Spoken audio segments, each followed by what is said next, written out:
mesdames. Je vous remercie tous d'être venus.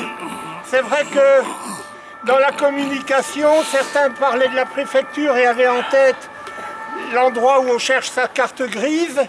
Mais là où on interpelle le préfet, c'est ici, puisque c'est là qu'il réside. Aujourd'hui, il y a une heure de cela, le renseignement territorial m'a appelé pour me demander ce qui se passerait s'il y aurait du monde. J'ai dit oui, il y aurait peut-être 5 ou 10 personnes, j'en sais rien. Eh ben, je vois que vous êtes 50, 60 et ça fait plaisir, merci beaucoup. J'ai demandé au renseignement territorial. Alors moi je suis Andréat, je suis le président de l'association Stop Fessenheim. Mais il y a peut-être d'autres responsables associatifs ici. Tout le monde est bienvenu. Ce qui s'est passé ce matin à Bure est absolument inacceptable.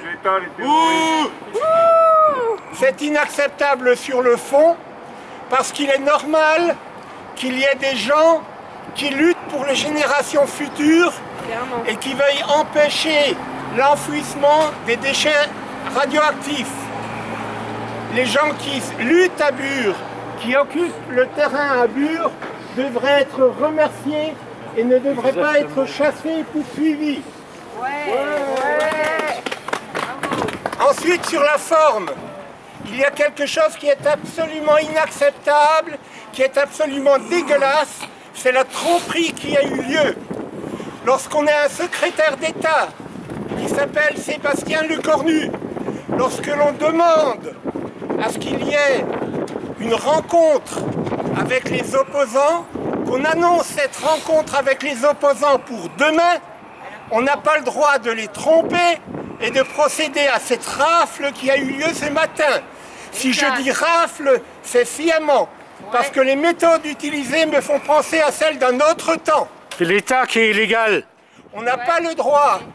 Pour l'instant, CIGEO n'a rien de légal.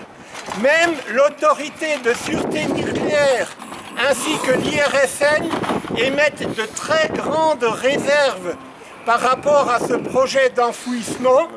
On sait bien qu'au moins 18% des colis qui sont prévus à Bure sont des colis bitumineux pour lesquels on ne saurait pas empêcher un incendie. Incendie avec risque d'explosion par derrière, puisqu'il y a des dégagements gazeux d'hydrogène qui se font également. Donc c'est absolument inacceptable, ce projet est absolument inacceptable. Quand vous avez chez vous à la maison un problème, que vous vous rendez compte que votre baignoire déborde, la première des choses que vous faites, c'est que vous coupez le robinet. Eh bien pour les déchets radioactifs, c'est la même chose. Actuellement, ça déborde. Eh bien la première des choses à faire, c'est de couper le robinet, c'est-à-dire de cesser d'en produire.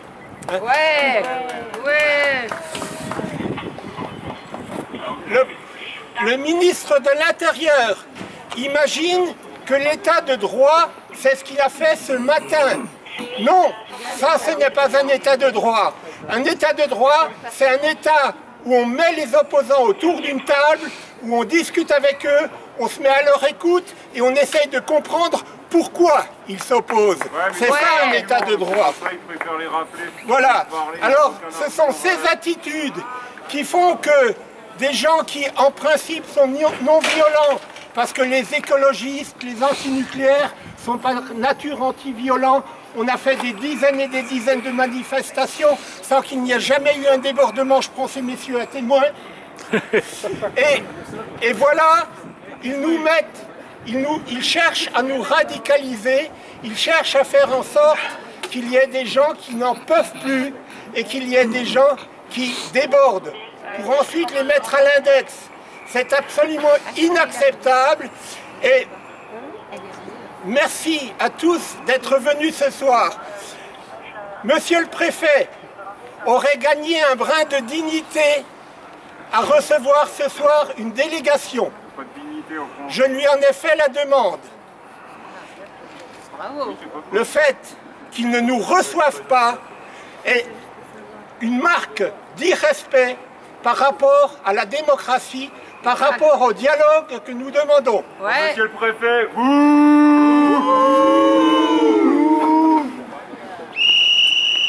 Ah oui, c'est bien. Voilà.